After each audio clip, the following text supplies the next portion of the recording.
Alright guys, so today is day 7 of the Abundan Lifestyle Retreat. We're doing the rural areas tour. We are here in Kinara and we're gonna go visit a sugarcane mill. So let's go check it out.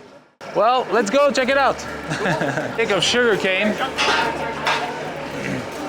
It's a little thinner, it also grows a little thicker, but that's what it looks like. Nice. And then this guy puts it in a machine, so the juice goes through this pipe and it goes down into there where it's being boiled and cleaned also. So if there's any debris or anything that comes in, they'll scoop that out, and yeah. And this is the sugarcane fiber of what's left, and they'll typically burn that.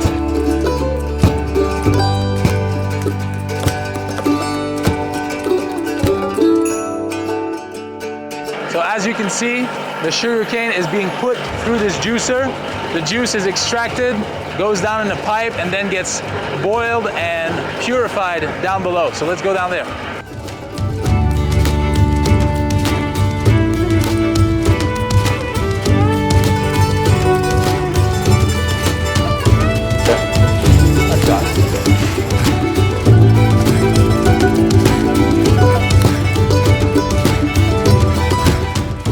Now, yeah, some big companies will maybe buy this and transform it further into like, you know, like brown sugar or white sugar even.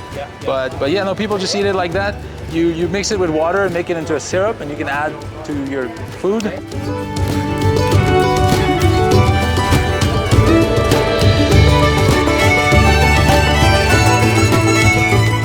So with the sugarcane fiber, they actually have a fire under those big tanks, and just with the same fiber they ignite the fire, and that's what's boiling the sugarcane down into sugar.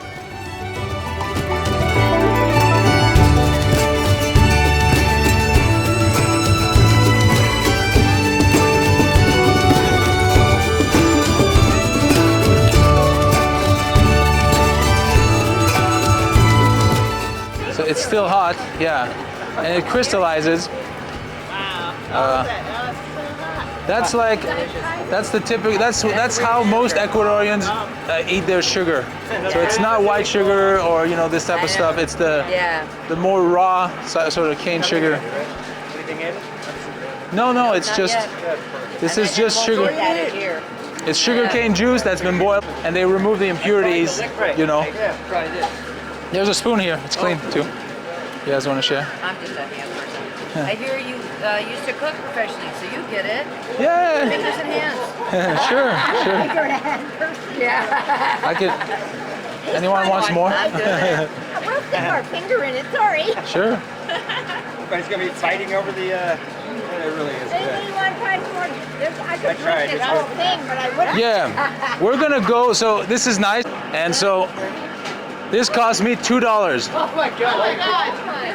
Yeah, normally they're 40 cents each right now, but he gave me 2 extras.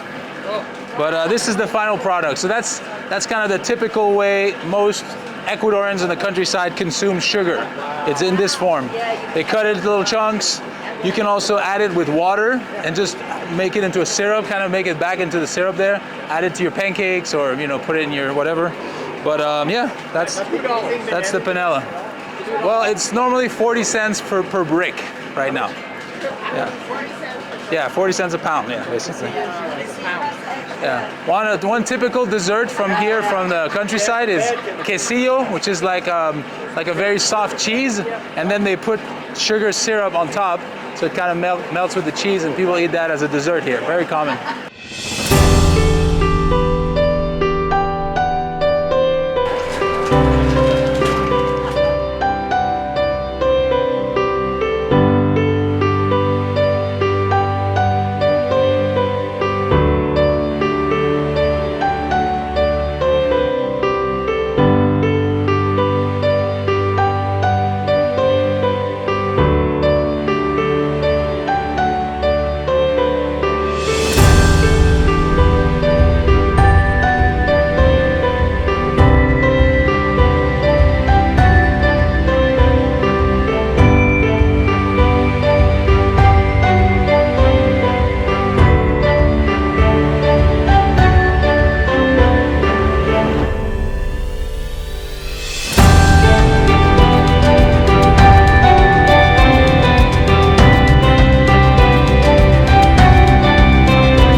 this is the Living Grounds property, one of them.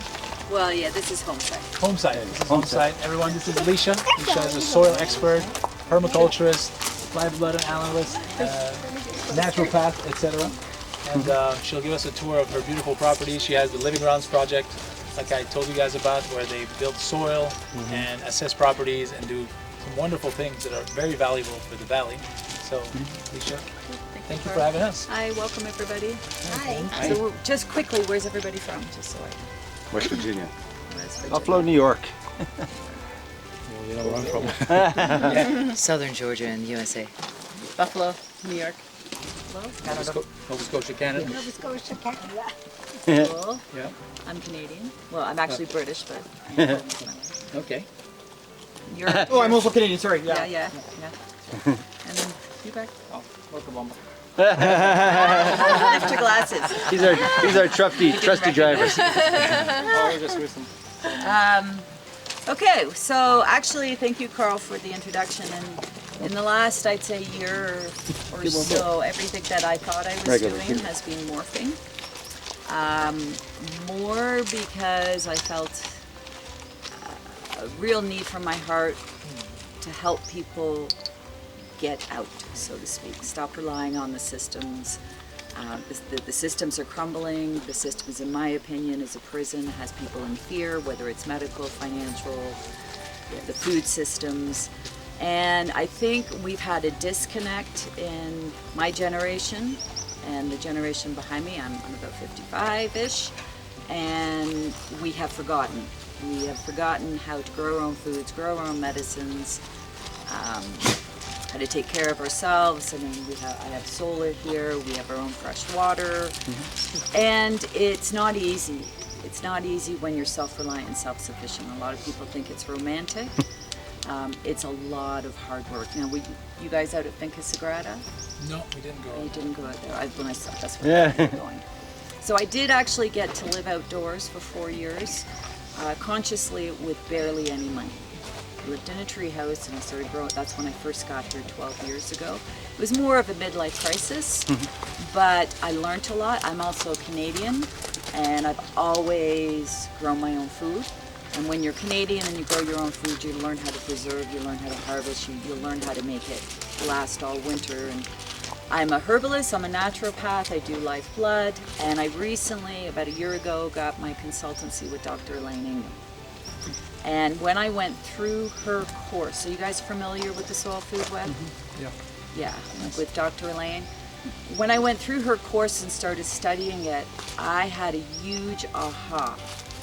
I realized we've got it all wrong, and even in my practice, I mean, I practiced in Canada for 15 years as a naturopath. I didn't when I first came here and then got back into it. I was following exactly what the doctors were doing, but I was using natural means. And I realized we have a war on microbes. And then I also we realized that the germ theory is killing us all. Right? We've got a site, and we started to gather materials. We started training some of the local dudes here in what we're doing and why. And the equipment never arrived. Because of COVID and shipping, and it would cost more to get the equipment here than it did to buy the equipment. So we decided to continue and to start mass producing the micro compost by hand. And Ecuadorians are fantastic workers. So these guys actually know the whole science of making the microbes. Then there was a site around the corner, what I call the project site, that was up for sale. It's been up for sale for a long time, and it was the dormitory for the highway workers when they were building. When we arrived, this was just dirt, and we'd heard that a gas station was going to purchase this site. And we're a small little pueblo. We're a little town. It was just like, no. So it was like, I would often look at the site and say, that could be something really great. So I ended up buying the site without the money, with a 3-month promissory note, and not knowing what I was going to do, but we saved it from the gas station. I raised $40,000. I purchased for $110. And a couple in town who support what we've been doing and really believes in us gave me an angel loan. I do have to pay it back, but the time frame is open. It's once we get going.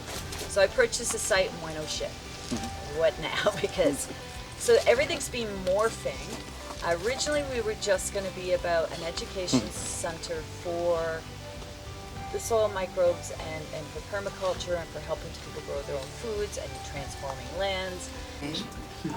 Now you just recently ate, right? Yes, too much. So we're going to see undigested proteins. I normally ask people to Abstain. fast. Yeah. So you can just stand still for a second.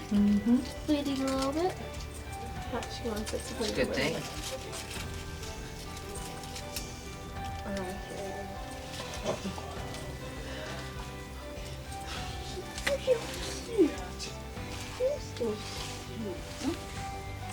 What's your name? Cat.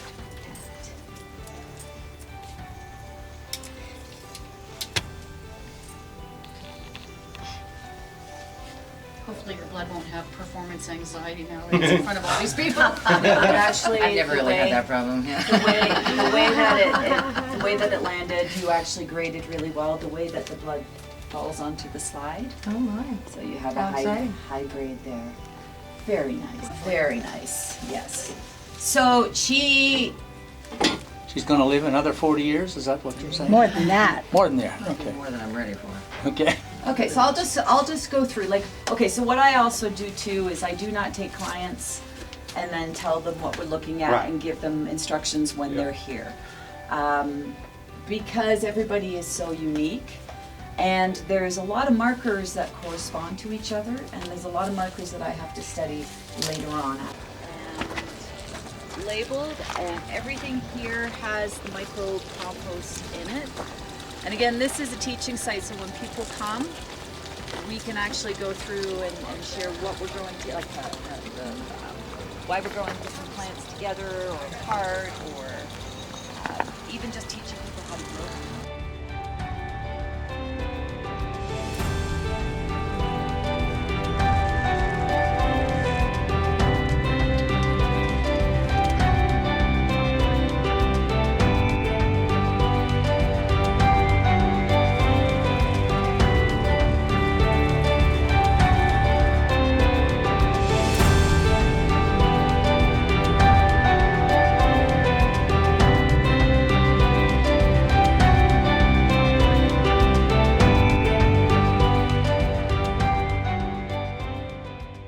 Hey guys, we're here in Vilcabamba with the Abundant Living team. To learn more about our next retreat, click the link in the description down below.